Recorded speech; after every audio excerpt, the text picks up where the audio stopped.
നമ്മൾ നട്ടിട്ടുണ്ടായിരുന്ന എല്ലാ പച്ചക്കറി തൈകൾക്കും ഇന്നങ്ങ് വളമിട്ടേക്കാവേ. ഇന്ന് ഞാൻ പുറത്ത് പോയപ്പോഴത്തേക്കിന് കുറച്ച് വളം മേടിച്ചിട്ടുണ്ടായിരുന്നു. അപ്പോൾ കോംപ്ലക്സ് വളമാണെന്നാണ് പറഞ്ഞത്. എല്ലാത്തിനും ഇടാൻ പറ്റുന്ന വളമാണെന്ന്. കിലോ 30 രൂപയായിരുന്നേ. ആദ്യം നമ്മൾ നമ്മുടെ വെണ്ട തൈകളെ അങ്ങ് തുടങ്ങി. അതിൻ്റെ ഒരു സൈഡിൽ ഇത് ചെറുതല്ലേ, അപ്പം ഒരു സൈഡിൽ ഇട്ടാൽ മതിയെന്ന് എനിക്ക് തോന്നിയത് കൊണ്ട് ഒരു സൈഡിൽ ഇട്ടുള്ളൂ. അവിടെ നമ്മൾ റെഡ് ലേഡി നട്ടതും ഉണ്ടായിരുന്നു, അതിനും ഇട്ടിട്ടുണ്ട്.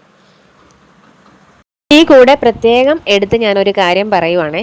ഞാൻ എങ്ങനെയാണോ ചെയ്തത് അതിൻ്റെ വീഡിയോ എടുത്ത് ഞാനിത് ഇടുന്നതേ ഉള്ളൂ. ഇതൊരിക്കലും മാതൃകാപരമായ ഒരു രീതിയോ അല്ലെങ്കിൽ ഇതാണ് യഥാർത്ഥ രീതിയെന്നോ ഞാൻ അവകാശപ്പെടുന്നില്ല. തെറ്റുകുറ്റങ്ങൾ ഒരുപാടുണ്ട് ഈ വീഡിയോയ്ക്ക്. ഇനി ആർക്കെങ്കിലും ഇതിൽ നല്ല എന്തെങ്കിലും അതായിട്ട് ഇടുന്ന കാര്യം അറിയാമെങ്കിൽ അതൊന്ന് പറഞ്ഞു തരുകയും കൂടെ ചെയ്യണേ.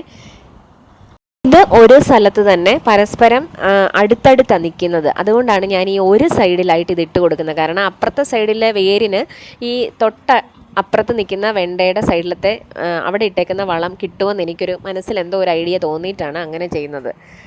നമ്മുടെ ഇന്നസെൻ്റ് പറയുന്ന പോലെ തൊട്ടടുത്ത ഇലയിൽ എടുത്ത് ഉണ്ണടാന്ന് പറയുന്ന പോലെ. പിന്നെ നമ്മൾ ആ കിണറിന് ചുറ്റും വഴുതന നട്ടിട്ടുണ്ടായിരുന്നല്ലോ. അവിടെ 5 തൈകളാണ് നമ്മൾ നട്ടിരുന്നത്. അപ്പോൾ ആ വഴുതനകൾക്ക് കൊണ്ട് വളമിട്ടിട്ടുണ്ട്. നമ്മൾ സ്ഥലം ഇല്ലാത്തത് കൊണ്ടാണ് ഈ കിണറിന് ചുറ്റും വഴുതന നട്ടത്. പക്ഷേ അങ്ങനെ നട്ടെന്നാലൊരു അപകടമുണ്ട്. അത് ഈ വളം ഇട്ട് കഴിഞ്ഞപ്പോഴാണ് ഞാൻ ഓർത്തത്.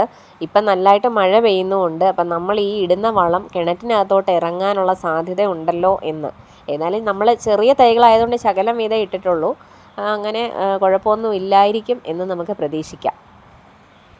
ചെയ്ത് ഇതും ഒട്ടും അനുകരണീയമായ ഒരു മാതൃകയല്ല, കാരണം കിണറായതുകൊണ്ട്. വഴുതനയ്ക്ക് ചുറ്റും ഞാൻ വട്ടത്തിൽ തടവെടുത്തിട്ടാണ് വളമിട്ടത്. എന്നിട്ട് എല്ലാം കൂടെ മൂടിയിട്ടുണ്ട്.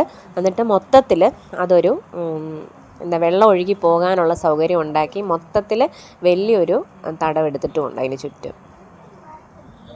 ഇതൊക്കെ ഈ വീഡിയോ കണ്ടാലേ അറിയാം വൺമാൻ ഷോ ആയിരുന്നേ. അതായത് ഞാൻ വീഡിയോ എടുത്തുകൊണ്ട് തന്നെയാണ് ഈ വളവിടിയിൽ നടത്തിയത്. അതുകൊണ്ടാണ് ആ വീഡിയോ അങ്ങനെ ഇരിക്കുന്നത്.